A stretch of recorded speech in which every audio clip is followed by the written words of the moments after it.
The king's head struck a tree. In an instant, the tree turned to gold, and even the apples became golden. The king was already very wealthy, but he was still not satisfied. He wanted everything to turn to gold. Then, a fairy appeared. The fairy promised to grant the king's wish, at a cost. The king didn't care. He only wanted a pair of hands that could turn anything into gold. Excited, the king walked into the garden. Everything he touched instantly turned to pure gold. Even the fountain he touched sprayed golden bubbles. The king even gave himself a golden tooth. Later, the king grew hungry and sat down to eat. His royal napkin turned into 18K gold foil. He lightly tapped an orange with a spoon, and its juice immediately turned into a string of gold coins. But he was so hungry, he picked up a banana, just touching the peel, and when the banana reached his lips, it turned into gold coins. He wanted to taste some delicious chicken, but when the meat touched his lips, it turned into an 18K gold chicken.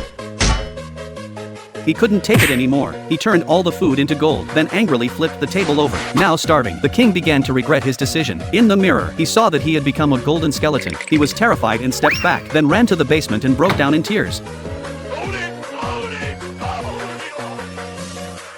Just then, the fairy suddenly appeared. The king begged the fairy to save him. He would give up everything, just to be able to eat. The fairy agreed. Suddenly, the ground beneath the king's feet gave way, and even his robes were taken from him. His crown turned into a rusty tin can, and his large belly was exposed. But at last, he was able to eat normally again.